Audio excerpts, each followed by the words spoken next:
Welcome, my friends. Angelique here with Find Your Flow. And today I'm really excited to share a really important topic around workplace kindness, workplace wellness, and mindfulness in the workplace. So, we're going to be diving into some proven strategies for mindful collaboration with somebody that you all are going to love. So, Cole Baker-Bagwell, she is mindfulness extraordinaire. She's a coach for courageous women, mindful business consultant, and a certified workplace mindfulness facilitator. And one fun aspect of how Cole and I met, we met many years ago, probably about 5 or 6 years ago now, when I started my brand consulting firm. And Cole was one of my first clients. And I was instantly inspired and felt a connection with her because of the work that she did. And we're going to dive into that because, Cole, one of my favorite stories that you told me was you're working for a huge tech company at this time. You're going up to New York City. You're working with these guys on Wall Street, these big Wall Street bankers. And you walk into this boardroom and you're like, put all your phones away, put all your computers away. We're going to meditate before we dive into this meeting. Yep. That's what happened. How did that change everything? What were their reactions? Oh my God. Well, firstly, their reaction was maybe they thought they were being punked or they had walked into the wrong room or something. And, it was this moment of sort of desperation and frustration actually on my side that prompted it. I had met with these teams several times, 4 or 5 cross-functional teams, all coming together to create bigger magic, and nothing was happening. And so I walked in this morning and everything is open, computer, the phones, everything. And they had their heads down. And I thought in that moment, like, we're not going to get anywhere. This is not going to happen. This is what we do every time. And we're no further along. So that was the inspiration for it. And when I asked them to do it, I mean, honestly, people looked at me like I had 10 eyes, or, they didn't understand. They were sort of confused. And then I was very insistent. And 2 to 3 minutes of setting intention, setting the space, magic changed everything. Everything. It was awesome. Brought them into the present. What did collaboration look like after that? Oh my God, it was so inspiring. I set the intention with them that we would listen to one another, that we would support one another, amplify one another. And I reminded them of why we were in the room that day. And, that was really in that container, that spirit was set for all of these people to be heard, for all of these people to feel free to share what was on their mind. And, it's like this greatest never ending story, right? They just kept adding to each other. No one opened their laptops. No one reached for their phones. They were in it. And then, the whiteboards were filled with their ideas, with one after another. And it was like, you could almost just see like the little sparks in the room. It was amazing. Yeah. Well, I can imagine when you have phone and given the nature of that industry also, it's like you're go, go, go, hustle, hustle, hustle. Yeah. And to have this moment of just like, okay, we need to put all this away and reframe how we work in this moment to be more collaborative. What was the reaction or I guess some of the feedback that you got after that meeting? There were, several people said it was the best meeting they'd ever been to. So that was great. And they were kind of hustling out, exchanging phone numbers and still chatting with one another on the way out the door, which was awesome. There were a couple of gentlemen in the room who actually cried. And I didn't ask them about it I didn't ask them about it after, but they came and shared with me afterward. They said this was the first time we've had a chance to be still in so long here. And it felt really nice and it felt really scary. And we want to do this again. So, So they were able to connect with one another as well. And that brought out maybe them communicating with one another in a more meaningful way, as well as how the entire meeting was conducted. So from there, you've kind of spun that into your role and what you do on a daily basis with large organizations. Tell us more about what that experiences look like for you. What I learned in that room that day was that when we are able to have space to slow down, to connect with one another, because we are born to be collaborative, Angelique. We are literally born for this. That when we have spaces where we can focus, so it's really environmental and intentional. And when we are allowed that to enter those spaces, we drop into the best version of ourselves. And then, the mirror neurons in our brain want to mimic the other fabulous person sharing an idea and sharing generosity and with this collaborative spirit, and then on and on and on it goes. So this is the connection for business. And it was funny because when I first started doing this, bringing this into business, people didn't really understand. And I think it's because they didn't understand mindfulness. They didn't understand that it meant being here now, being present with what is, and without judgment, and, actively engaging in this moment, not worrying about the meeting that came before, or the, 20 things that need our attention afterward, or the emails in front of us. It's being there with those people in that space. And it's amazing to see what's possible with teams in particular, when people are slowing down, people are showing up in this way, and given permission to just focus on one thing at a time. This one thing at a time. This meeting, like you and I are meeting right now, right? It's an agreement that we're going to create something together. Right. And so, right. So when we have these meetings in the corporate space, that's what it is. It's I'm on your calendar, you're on my calendar. We're going to create something together. And it's beautiful. I mean, it's the most common sense thing in the world. I don't understand. I mean, I don't understand why every CEO on the planet isn't like, yes, sign me up for this. Yes. Right. Well, one thing I love that you said was finally given the permission to focus on one thing. Right. I mean, it is completely a simple concept, but in today's world, when you have, an omni-screen experience between computers, phone, iPads, et cetera, and then you've got to respond to all these emails. I mean, when you can put that intention. No, you don't. You don't. And so your point about the omni screens, right? Like I was noticing, I was in a hotel a couple of weeks ago, and in the elevator, there's a screen. You go to get gas in your car, there's a screen. Get in a cab, there's a screen. I'm like, who decided we needed to be entertained all the time?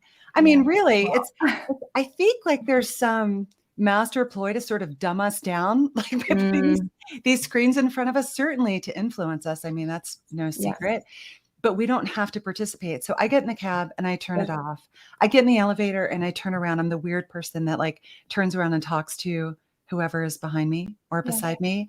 Pumping gas, I completely turn my back and I say, no, thank you. I don't need this. So we don't have to be plugged in all the time. It's a choice, right? We're not being mindful anymore.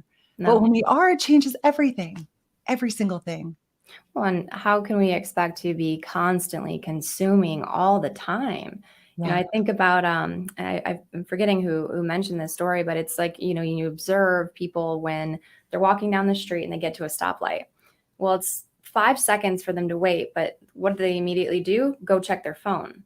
Because we're uncomfortable not, understanding what's going on in this moment, what else is doing. We need to be bored sometimes. We need to be okay with just being with ourselves too.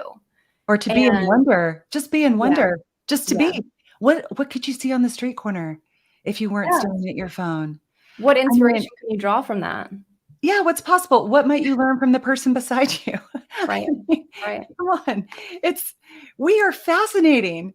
People are fascinating, and so much more fascinating than the version of ourselves many times that we're offering each other through the screen, through social media, through email, right? The human version, there's nothing that maxes that out, nothing that beats it. Nothing that's more powerful. No. The one of the other things you said,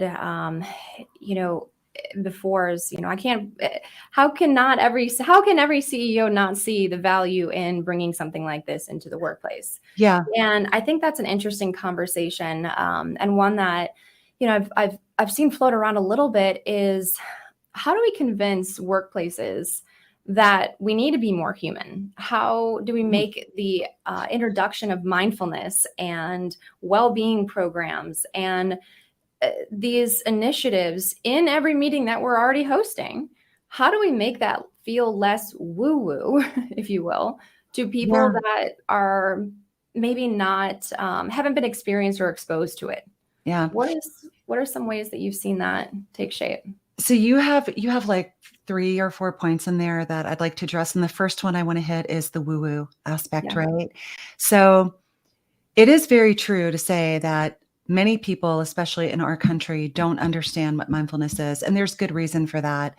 It has been misconstrued. And you have seen like, pictures of people like spun out on the mountainside, and that is called mindfulness. Well, sure, it could be, but mindfulness also has now been recognized by Western science. I mean, my God, it's been around like 2,500 years, has been recognized by Western science that all of the massive benefits for the brain, for the body. We talk about reducing like emotional reactivity. We talk about reducing stress and inflammation, which increases well-being, increasing cognition and focus. How are those things not good for the workplace? Because those things are great for us, right? And we're the ones showing up. So I think that's the first thing, is that we have to start with helping people understand what it is and what it isn't. And the applications that mindfulness has, the effect, the impact it has on people, and then collections of people in these things we call companies, which is just amazing.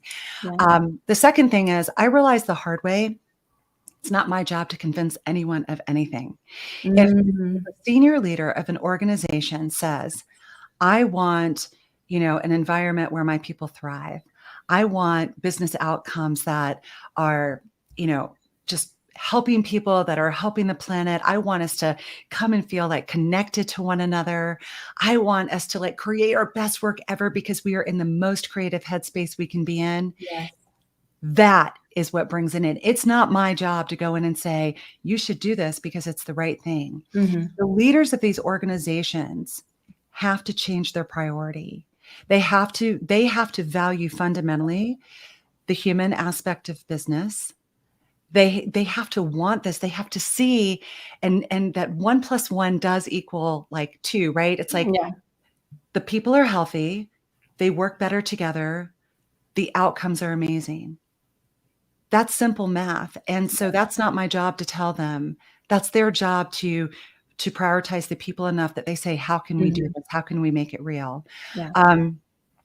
So yeah, that's what I would say. I mean, but my God, when you look at the benefits of it, there is no one that can refute, no one that can say this is bad for our business or this would be bad for our company. No way. You wouldn't think so. And I mean, or even that it's time consuming, or that it doesn't have to be. And I think that's the other, I mean, from what you're talking about, even doing a simple meditation or level set at the beginning of a meeting, that can take 5 minutes. That can be baked into, and if that 5 minutes in the beginning make the next 25 that much more productive, I mean, there's a lot of value. And if you want to look at, time versus money, that's a pretty pricey and a great experience to bring to your employees. It is. And I want to pause here for a second, because it's not just about meditating for a couple of minutes. Sure. Yes. It is about systematically integrating mindfulness into the language, the mindset, the behaviors, the very operations of business, right? So, we think about town halls, we think about all the communications that go out, we think about what time people are sending emails, we think about how long people are working, what is being rewarded inside of an organization, the value systems inside of the organization. We think about the way people are hired and the way they're let go. All of those things can be mindful choices. They can all be mindful points, right? So the meditation to me is just like the yummy cherry on top. But really where the rubber meets the road is adopting this mindset of mindfulness, of presence, of in every single moment asking yourself, how do I leave this person better? How do I leave this situation better? What kind of environment do we need to create to be our best selves? That is mindfulness in action, and that is the magic. Mindfulness in action. It's the integration into every facet of how the business and the people operate. Absolutely. Yeah. Systematic integration. That's what it is. So the other question that comes to mind in that setting, I love how you talk about its integration into everything. Yeah. And I think some programs that I've seen or experienced in the past are always something that are separate then. Right. And what's interesting to me is some of the feedback that I would hear in those groups are, I want to be a part of something like this.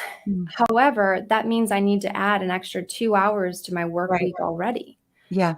And so if it's just ingrained in what you do on the daily, Yeah. then it makes it far much more approachable, digestible. You're Applicable. surrounded by it. Right. Applicable. Yeah. Applicable. Right. Yeah. So one way that I tackle that, because you're absolutely right. It's not, listen, this is not a program. This is not a training. This is not check the box and let's all feel great about ourselves. Right. This is, let's shift the mindset by shifting the way that we meet one another. And that is what creates the domino effect of how we feel, how well we are, I mean, in body and in mind. That is the task, right? And it is not something that you can have one person adopt. Right. It is this really cool thing, because we talked about mirror neurons earlier, right? So if I see you being mindful, being more intentional, being more engaged, my brain tells me, hey, you should be more like that. And now we have this, there's so much science behind it. Now we have this like beautiful sort of domino effect, like this sizzle through the organization. So it is, when I go into companies, I talk with them about, firstly with the leaders, what do you want? And let's look at what you want relative to what you're actually doing. So let's figure this out. So there's some sort of foundational work that has to happen. And then, empowering those leaders to be able to adopt language by understanding. So that's the thing, right? So many people, there's so many great people out there. They don't realize that they're missing the mark because they're caught up in the loop of business, right? They're caught up in that old mindset. Yeah. But when it's pointed out to them, here's where you are, this is what you're doing, it's not jiving with what you want, then they're able to make a choice. That is magic. And then they're able to begin speaking that way with their teammates.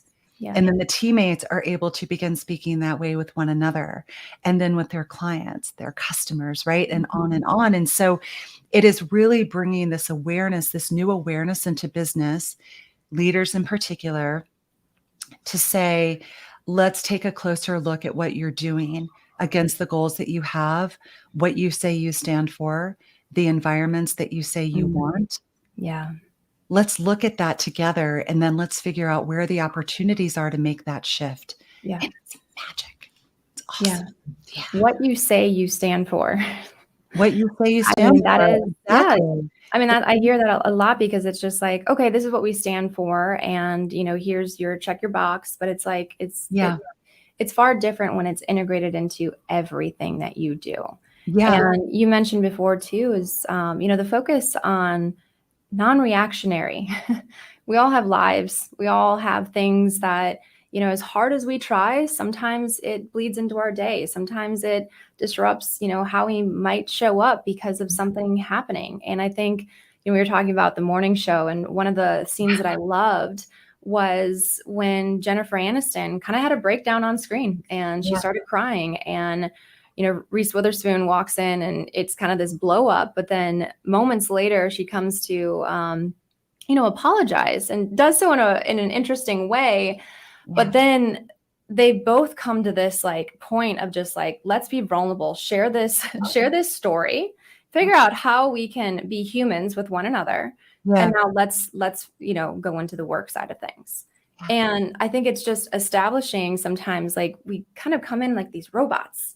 Okay, I'm going to put this aside here. Life doesn't exist here. I'm just, in my corporate world, this is this. But there's so many human things that happen on a day-to-day basis that affect how we can show up. Yeah. So inviting people to be part of that, or have more, empathy towards one another, I think that can change a lot. We are not separate beings, right? Work represents 1/8 of the total dimension of our humanity, right? 1/8. So there's all this other 7/8. So, but at the end of the day, if we are fueling ourselves across the whole, Mm-hmm. then everything we do becomes better, right? There's no more tug of war, stepping on each other at work. There's far less, incidents of high blood pressure, diabetes, heart attack, stroke. All of these things are coming Mm-hmm. from stress, inflammation. And this is something that, again, mindfulness can help reduce, and especially in the workplace. Did you know that 120,000 people a year in this country are dying from workplace stress? 120,000 a year. And women, it's like 56% of women in the workplace Wow. report feeling stressed out. So Yeah. we're not separate beings. Yeah. We may have, a separate hat on when we walk into family, when we walk into work. Mm-hmm. Certainly we do. But by focusing on the whole of ourselves all the time, Mm-hmm. not having to pretend that we are this here and this here, that context switching is very difficult for our brains as well, right? Right. So acknowledging human beings make up companies. The company is just a collection of all of us, right? Yeah. That's what it is. And when we are there, when we can be our most human selves, when the environments are most conducive to humanity, to the way that we are innately wired, Mm-hmm. magical things happen. Magical things happen. And it's not rocket science. It's just we have to be willing to make this important, especially as AI comes in, right? Yeah. Like AI is not the separate thing. Like Yeah. artificial intelligence has learned from us, like, what do we want to teach it? With every keystroke, with Mm-hmm. every word that we speak, what do we want to teach it? What have we taught it already? Yeah. Because let me tell you something, sister, that is going to be an automatic, like the biggest mirror of who we are that Wow. that we've ever seen, right? It's a reflection of our humanity. Yeah, Absolutely. that's what it Absolutely. is. So if we want, like, and ultimately, here's a real mind bender. We're going to start learning from artificial intelligence. Mm. Whoa. So what the hell do we want to learn from it? Well, it starts with us because it's learning from us, right? Like I said, every keystroke, every voicemail, Mm-hmm. every single engagement you have through technology, it's got to be kind. It's got to be mindful. It's got to be packed with like good intention and love, because that's what we're teaching. And Yeah. that's what's going to come back and teach Yeah. us. And Yeah. so why not get on board? That is so Right? wild to think of, because you're absolutely right. You're Yeah. absolutely right. And Yeah. you think about, like, coded bias and these things, like unconscious bias that come into even the technology that we Yeah. create. And it's like, we got to be mindful about what we're telling AI, because you're exactly right. It's coming right back at us. We're going to be learning from AI.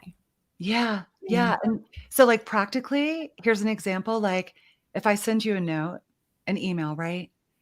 Instead of meet me at 10, I might say to you, how's it going? I hope you're having an awesome day. I Mm. look forward to seeing you at 10. Love, Cole. Right? Yeah. It's like, or kind vibes or whatever. So that's a mindful choice that we make. And so when, again, to bring this full circle, like when we slow down, when we're able to drop into the very most pure and natural part of ourselves, that is when we are able to bring this kind of love into the world, right? The keystrokes, the voicemails, the meetings, the boardrooms, like omnipresent love The and omnipresent love presence. Yeah. Yeah. versus the omnipresent screens.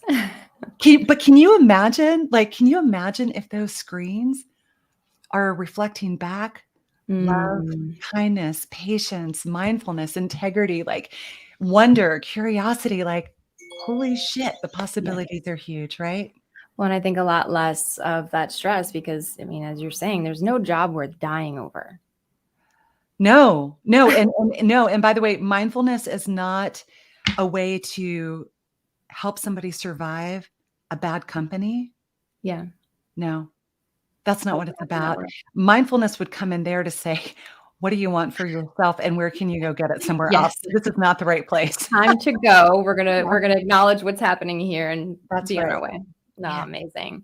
Yeah. Cole, what are a few, I guess, top techniques that you have used, that you've learned, that you incorporate with the teams that you're working with today?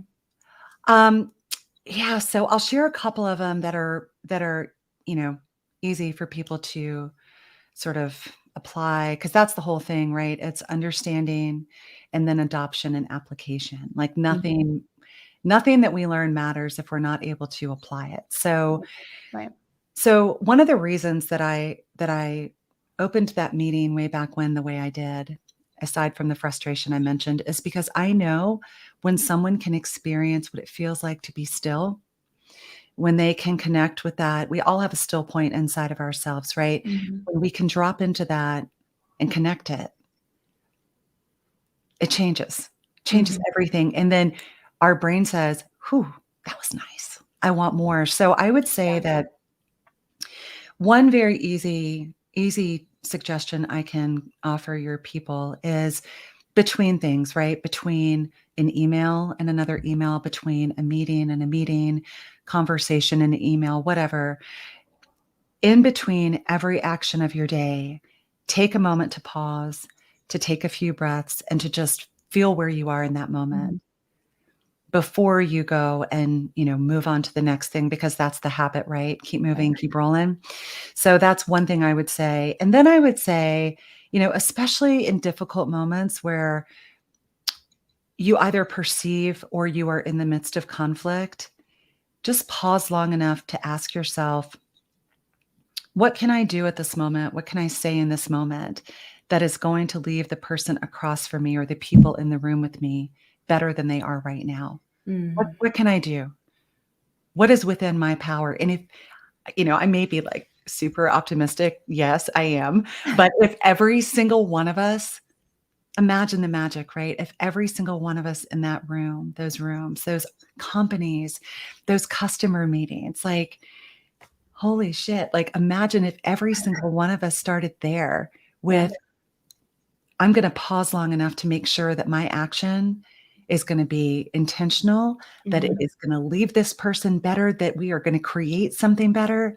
My God, that solves like 1,000,001 small problems and probably a lot of the big ones alike. Yeah. How can I provide value? How can I provide value to those around me? How can I leave them better? Leave them better. How can I leave them better? So you and I, like, let's pretend, we didn't like each other, right?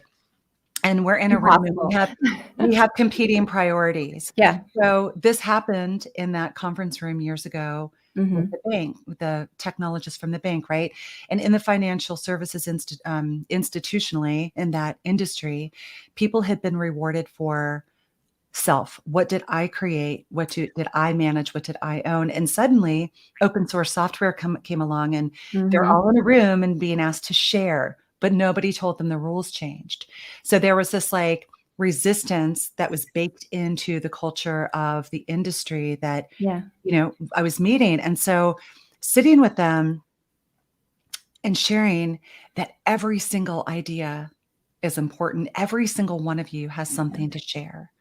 And again, setting the container, setting the intention, setting the space, they were able to rise to that. And they were able to, because I set the intention of leaving everyone better, like sharing something that would amplify the other person, right? That's what they led with. And because then one person was seen and validated, another person was like encouraged. And that's where we filled up the whiteboards. That's where they filled up the whiteboards, because the space was set. The environment was conducive to collaboration. Wow. And that sounds like such a gift. The stillness that you can provide other people is a gift. It is. It's if magic. Someone was asking, okay, I love this, I'm on board. How do I bring this into the workplace? How do I facilitate? How does one person facilitate this? How does one person spark something like this? Well, I'm one person working to spark something like this. I think it goes back to what we were saying. So I'll share the bad news and then I'll share the good news, right? The bad news is that I've worked inside of organizations where the teams are like all in. Yeah. And then the clients start recognizing what's happening. And now we have like this beautiful, beautiful collaboration happening between the teams and their clients.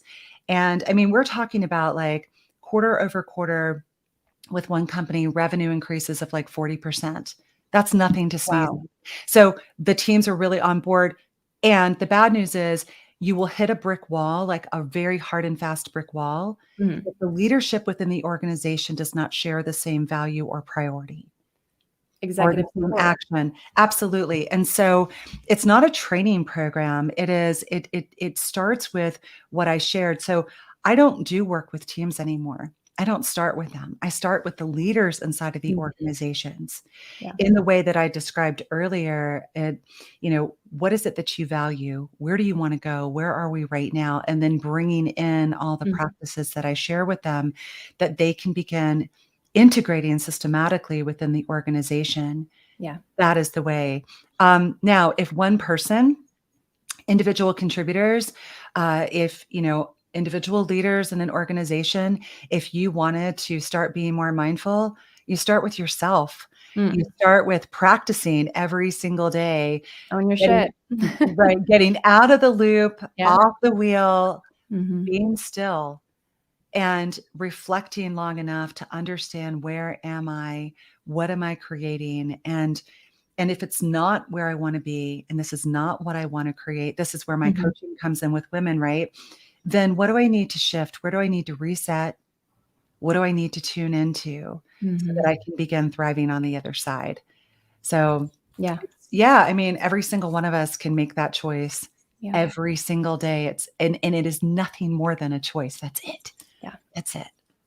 Well, that's also a good segue into where can people find you? Where can people learn more? I mean, you've got a lot of fun things on the horizon. We've been Yeah. talking books, Yeah. we've been talking podcasts, Yep. the individual work that you do with leaders. So, where do we find you?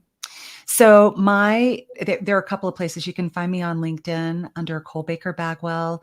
My website is colebakerbagwell.com. So that is, easy. My podcast that's coming out is called She Grabbed the Mic, and that's going to be out this Okay. month in September, which is a podcast designed for courageous women, debunking a lot of myths of like womanhood and putting some hard, cold facts on the table about all the shit we go through, really. And Yeah. then how can we begin to thrive and live powerfully as women? The book is going to be released in 2024, so I'll keep that on the down low for right now. But those are the best two places, LinkedIn and my website. Love it. And I will have all of that linked into the description, and definitely encourage any viewers here to follow Cole and Yeah. introduce yourself, connect with her. I mean, the content that you share on LinkedIn is extremely valuable too. Oh, So thanks. I appreciate you coming on and, just being such a wonderful friend and mentor and human being in my life. Oh my gosh. Thank you. Thank you for having me. And right back at you, babe. It was great to be with you. Thank you. We'll see you soon. Okay.